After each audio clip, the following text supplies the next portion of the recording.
Il était une fois Basso. Voici le premier tome des bandes dessinées réalisées par le Centre social, culturel et sportif de Basso, quartier populaire d'Angoulême.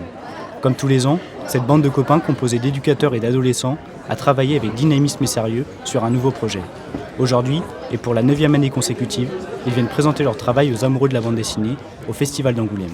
Un de leurs éducateurs est fier de son groupe et de ce projet qui lui tient particulièrement à cœur. On s'est rendu compte que dans le quartier, il y avait des talents.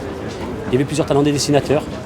Et on fait partie d'une ville où il y a des écoles de BD. Donc on s'est dit pourquoi pas créer une vraie BD. Ça c'est un petit quartier d'Angoulême, un quartier populaire. Et donc grâce à cette BD, on donne une meilleure image, on essaie d'embellir l'image de ce quartier. Voilà, c'est ça. Et en fait, cette année c'est le 9e tome. Et cette année, il y a une particularité, c'est que c'est la première fois que les filles ont participé à ce projet-là. On va le prendre à une condition. On va nous le dédicacer. Avec plaisir. Avec plaisir.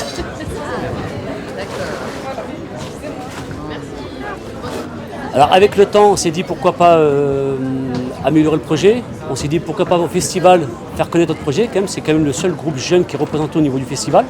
Donc pour donner une petite touche au festival, on s'est dit on va essayer d'avoir des suites avec le titre de la BD pour qu'on soit représenté et ça permet aussi aux habitués de nous retrouver plus facilement et ça nous permet aussi à nous de mieux encadrer le projet. Basso est un quartier sensible, souvent critiqué.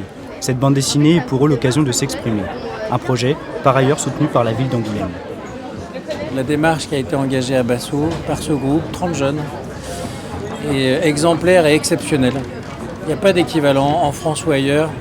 C'est une démarche où, au fond, on parle d'un quartier qu'on stigmatise souvent. Et là, il y a une démarche intelligente, pédagogique, autour de la culture, autour du lien social. Et puis dans un projet qui crée un véritable groupe, une vraie solidarité entre des jeunes. C'est une fierté pas seulement pour Basso, c'est une fierté pour Angoulême. Et c'est même une fierté pour le monde de la bande dessinée. On a un groupe de jeunes comme je dis, de 25 jeunes, de 15 filles et de 10 garçons. Cette année, il y a plus de filles que de garçons en plus. Ah c'est ça, c'est bon, on laisse sa place. C'est ça. Moi, ce qui me motive dans ce projet BD, c'est qu'on récolte un maximum d'argent pour pouvoir financer en fait, notre camp ski. Et donc c'est super parce que c'est une bonne idée en fait, qu'on a trouvée pour financer ce camp. Et donc, moi, j'ai juste hâte d'aller au ski parce que c'est vraiment une expérience assez bien. Merci. Bonne lecture. Merci, c'est gentil. Leurs bandes dessinées sont vendues pour la somme dérisoire de 5 € et les clients, habitués ou juste de passage, sont ravis. Très dynamique, c'est jeune, c'est très bien, ça fait plaisir. C'est un beau projet que des gens du quartier, comme disait la demoiselle, qui peuvent être des fois critiqués à tort ou à raison, des projets positifs. Alors, pour faire un voyage, je crois, j'ai pu comprendre. Pour faire un voyage. Voilà. Et puis j'aime la BD déjà, premièrement. Au fil du temps et après de nombreuses démarches, certains professionnels leur ont même donné un petit coup de pouce.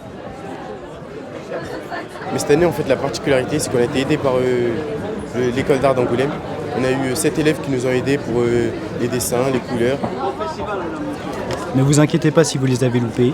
Vous pouvez compter sur leur présence au Festival de la bande dessinée 2017. Et comme l'ont écrit les jeunes, ça vaut le coup d'œil.